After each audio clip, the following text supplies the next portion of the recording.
In 1942, the war was going on and GE was heavily engaged in ramping up, and people were coming from quite distance to work at Schenectady GE. The man that hired me was Maynard Boring, and he was known as Mr. GE because he went around to the college campuses and interviewed engineers and like that to work at GE. I think he was interested in getting a minority in his office, and I was available, so I came in as clerk typist and worked my way up ever since. I was one of the task force on youth motivation, which meant you went to either the high schools or you went to colleges, trying to foster the idea among black college kids to try to think about coming into businesses and industries. We had workshops and seminars and tried to get the story across.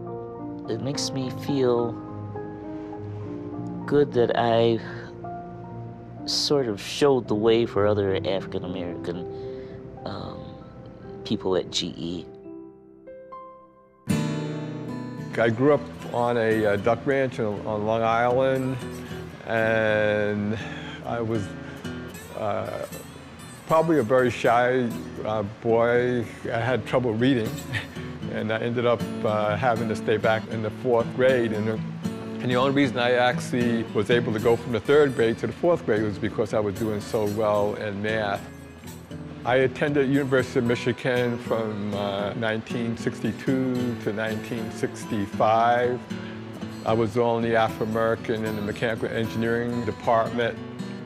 The university had in the order of maybe 22,000, 24,000 students at the time. There was probably only 200 Afro-American students on the whole campus. When I came to GE, what was important to me was being able to be in an environment such that I'd be able to do research. The neat part was that now I was really getting paid for doing what I like to do. I am a sort of a idea generator. I do have in the range of 80 to 90 patents. I always felt in my heart that I had to try to help or give back in whatever way I could. I gave a talk at Union College here locally, and there was a student who came up to me and said, "I remember you giving a presentation, and because of what you said, I decided to go into engineering." I've been able to make others aware of the facility and the opportunities to even follow in my footsteps. Just makes me feel absolutely awesome. My name is Daisy Marie Wood. My friends and associates call me Dee. I started to work for General Electric January 1st, 1990, as the person who would come in and introduce diversity under Jack Welch's tutelage. It's funny because people couldn't even pronounce the word diversity sometimes. Diversity was very interesting just to listen. It was hard for them to say it.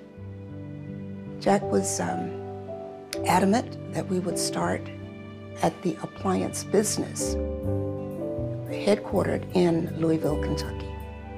It was not all easy.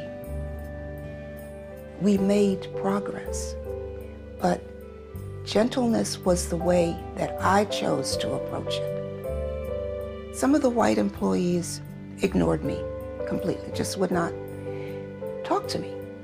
Some of them were cautious in their speech, so they would not talk to me alone, but if 3 or 4 of them were together, then they would. Very, very few of them would say, "You're doing the right thing," but they would say it quietly, and I was not supposed to repeat that. I understood that. I can't tell you how many flat tires I had. I can't, and tires just don't go flat. I mean, come on. So I just got them repaired and kept on trucking. How dare any of us think we can ignore people just because our skin tone is different or our religious beliefs are different. That doesn't work that way. Because somebody bigger made all of us. My base principles: leave this world better than you find it. Deal with the mind and work with that. And eventually change will come. And that's what we keep marching toward. I never say that we're there. I say that we're making progress. But the hearts of people will determine when we're there.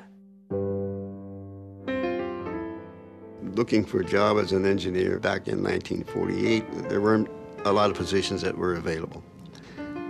And I saw there were advertisements in the Philadelphia paper for engineers at GE, so I came up and went through an interview, and it went very nice. It was pretty obvious that they were interested in hiring minorities, so I got hired. GE was a classic job, and I had no problems with really anything. Even when I went to Schenectady, I was fully accepted. The first halogen lamps that we sold were used to pinpoint capitals of the nations of the world on the globe at the 1960 World's Fair. And as we got closer to 1970, there were more demands for lamp types. You know, we had stadium lighting, we had stage and studio lighting, aircraft marker lightings, we had airport lighting. So things kind of exploded, and things were really humming here. The first patent was the one that described a method of manufacturing of iodine, we called them iodine lamps at the time. I think it was either the third or the fourth patent that I got. Was a lamp that would just screw into a regular light bulb. You know, I think we've got something here that's going to kind of revolutionize lighting a little bit. I never would have been able to get a patent on a halogen lamp if I hadn't been working for GE. GE was on a mission of innovation, research, and prosperity. Science fiction became science fact through many inventions and discoveries made through the ingenuity of some of the best and brightest minds in the world, like Cal Conliffe and John Blanton, both extraordinarily brilliant aerospace engineers whose contributions to GE's jet engine program landed them in the Jet Propulsion Hall of Fame. But GE was also breaking ground in the corporate offices. In 1976, Dr. Tom Casey became the first African-American corporate officer. A football star in college, Dr. Casey joined GE's medical unit and 10 years later was named vice president and chief medical officer. Women and minorities on boards does have an effect. Our mere presence there really helps change and affect the culture of the corporation.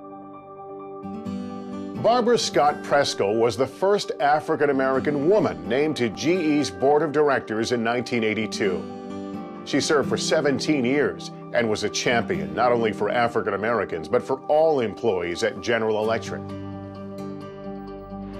This is the date that many of us have been looking forward to. The date when we actually transfer our piece of hardware that has been created within the PAE facility, a test box for the NASA space program. That was Ben Szilard in the late 1960s. He created Progress Aerospace Enterprises, a joint venture of GE and Dr. Leon Sullivan's Opportunities Industrialization Center.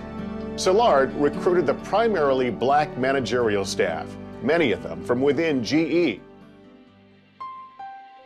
GE was starting the Missile and Ordnance Systems Department at 32nd and Chestnut Street in Philadelphia.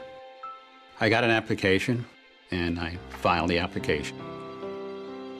I got a form letter saying no openings for development wireman.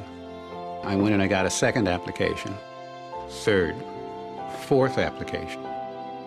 The fourth application that I got, I didn't wait to mail it. I hand carried it into the personnel office. And I guess I sat there for maybe 10 or 15 minutes.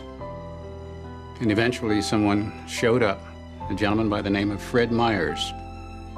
And he said, well, I don't know. I said, Mr. Myers, what kind of wireman do you think I am? And he said, maybe a production wireman, which is a step below development wireman. So I said, hire me as a production wireman, and in a week I'll prove to you I'm a development wireman. And he looked at me and he says, come in Monday. As I recall, it was the 10th of September, 1956. I built this first cathode follower, and I'll have to tell you, it was a beauty to behold. Now that was Monday. Tuesday, I came in, and Fred Myers put his hand on my shoulder and says, Ben, starting Monday, you're a development wireman.